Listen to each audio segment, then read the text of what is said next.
सरस्वती भूख से परेशान हो गई थी। सुबह से मालती ने उसको खाने के लिए कुछ भी नहीं दिया, क्योंकि सुबह नाश्ते में उसने आलू के पराठे बनाए थे और अब वह भी खत्म हो गए थे। इसलिए सरस्वती दोपहर के खाने की राह देख रही थी, पर मालती ने सुबह पेट भर के नाश्ता किया था, इसलिए वो दोपहर का खाना नहीं बनाने वाली थी। अत्यंत भूख से परेशान हो रही सरस्वती मालती के पास गई और बोली, बहू मुझे बहुत जोरों से भूख लगी है, खाने के लिए कुछ भी दे दे। सरस्वती का कहना सुनकर मालती मुंह टेढ़ा करके बोली, दिन भर सिर्फ आपको भूख ही लगती है, दूसरा तो कुछ भी काम नहीं रहता। आपको उस टेबल पर चने रखे हैं, वही खाकर पानी पी के सो जाओ। आज दोपहर को मैं मेरी फ्रेंड के साथ बाहर जाने वाली हूँ, इसलिए खाना तो रात को ही बनाऊंगी। यह सुन के सरस्वती का मन उदास हो गया। फिर सरस्वती धीरे से बोली, तू कहे तो मैं खुद के लिए कुछ बना लूँ।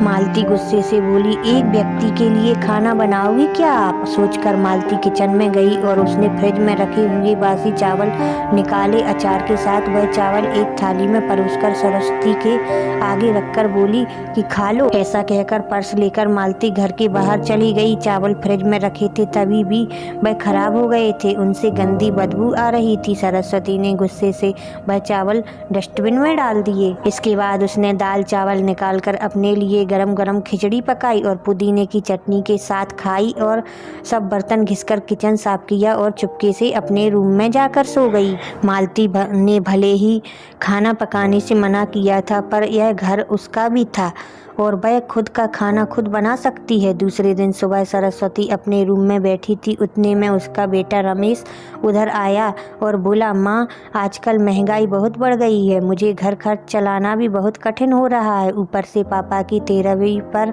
भी बहुत खर्च हुआ।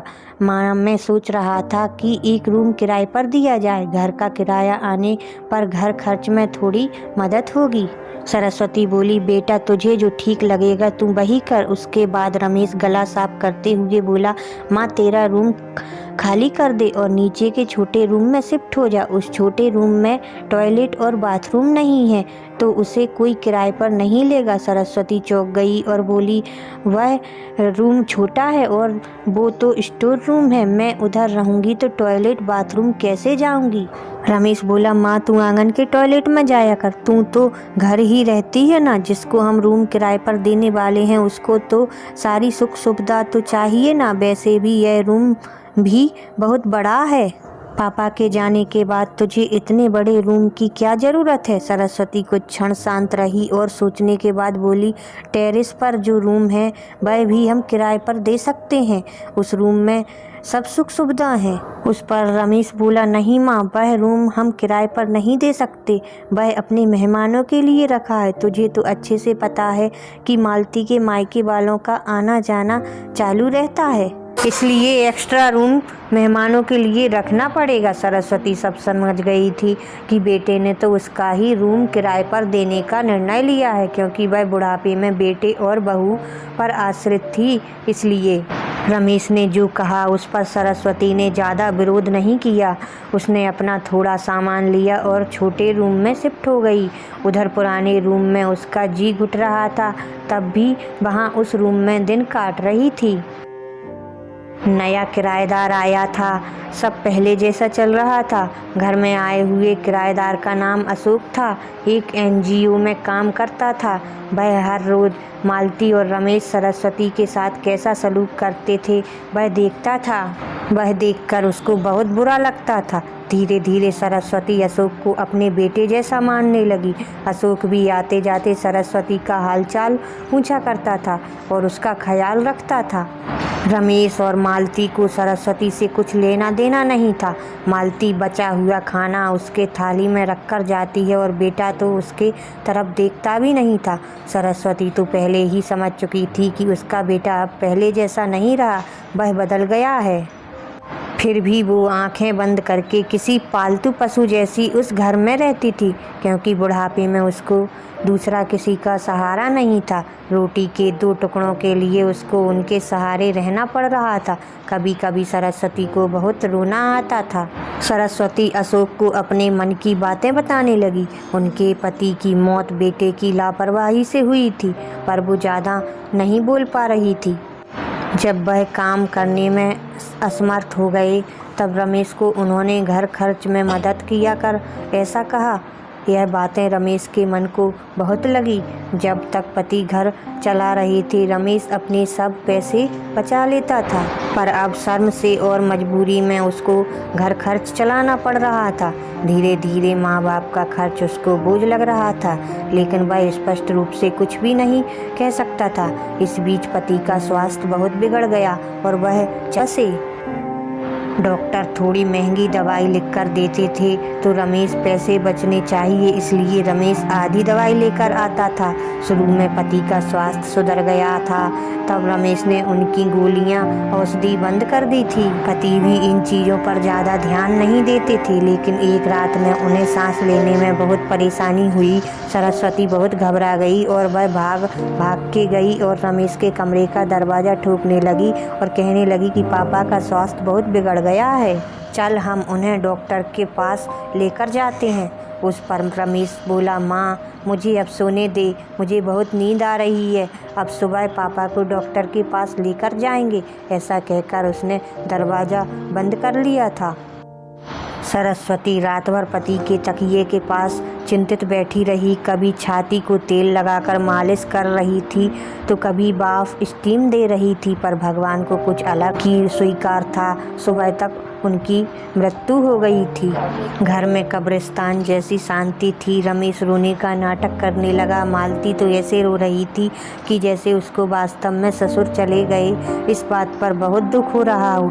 सबसे ज़्यादा धक्का लगा सिर्फ सरस्वती को, पर वह कुछ बोल नहीं पा रही थी। सरस्वती की आंखों से अश्रु आ रहे थे और उसके ओठ थर-थर काँप रहे थे, जैसे कि वो कहना चाहती हो कि अब ये रोने का नाटक क्यों कर रहे हो।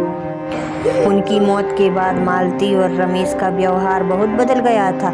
सरस्वती को भी उनके व्यवहार की आदत पड़ गई थी, इसलिए वह उनकी तरफ से कोई भी अपेक्षा नहीं रखती थी, पर उसका मन उसे अंदर ही अंदर खाए जा रहा था।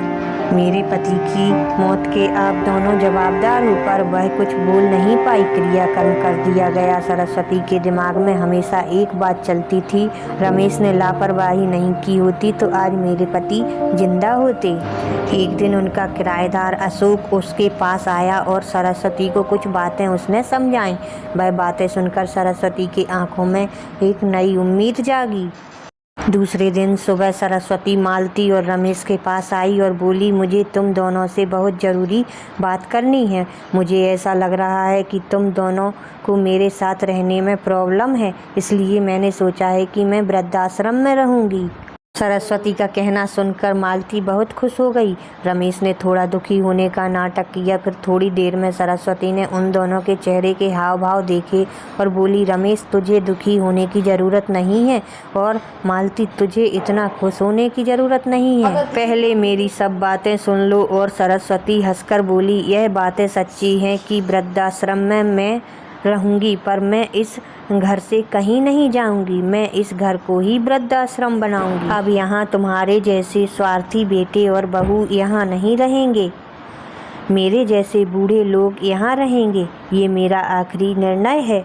यह सुनकर रमेश और मालती दोनों ही चौंक गए। रमेश और मालती एक दूसरे की तरफ देखने लगे। उन दोनों ने सोचा था कि सरस्वती घर छोड़कर चली जाएगी तो खुशी से रहेंगे।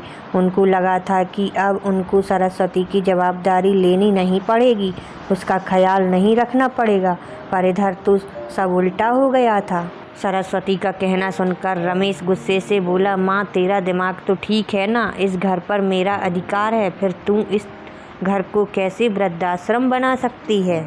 भूल रहा है बेटा, अभी तक ये घर मेरे ही नाम पर है। सरस्वती गुस्से से बोली, तुम दोनों ने मुझे बहुत परेशान किया है, छोटी छोटी बातों पर मेरा अपमान किया है। बीमारी के वक्त भी मुझ पर ध्यान नहीं दिया, खाने पीने के लिए भी मुझे बहुत तरसाया। तेरे पिताजी भी मुझे छोड़कर चले गए। अगर मैंने कठोर निर्णय नहीं लिया तो मेरा भी वही हाल होगा जो तुम्हारे पापा का हुआ था।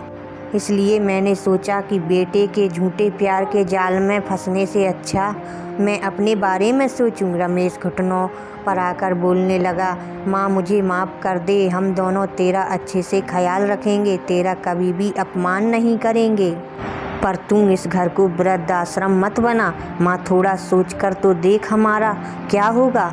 सरस्वती ऊंची आवाज़ में बोली, मैंने और तेरे पापा ने तुझे अच्छे संस्कार दिए थे, फिर भी तूने सिर्फ तेरे परिवार के बारे में ही सोचा, हमारा नहीं। फिर मैं तेरा क्यों सोचूं? तू तेरे परिवार का सोच, मेरी चिंता मत कर और जल्द से जल्द ये घर छोड़कर चला जा, क्योंकि इस घर में अब अच्छे लोग रहने आ रहे हैं। इतना कहकर सरस्वती अपने रूम में चली गई। रमेश और मालती शांत सरस्वती को जाते हुए देखते ही रह गए। सरस्वती ने अपने जैसे बूढ़े लोगों को उसके घर में आश्रय दिया। अशोक की मदद से वृद्धाश्रम अच्छे से चलने लगा। दोस्तों, आजकल के लड़कों ने बूढ़े लोगों के साथ गैर व्यवहार किया तो बूढ़े लोग भी कठोर निर्णय ले सकते हैं। Like, share, subscribe.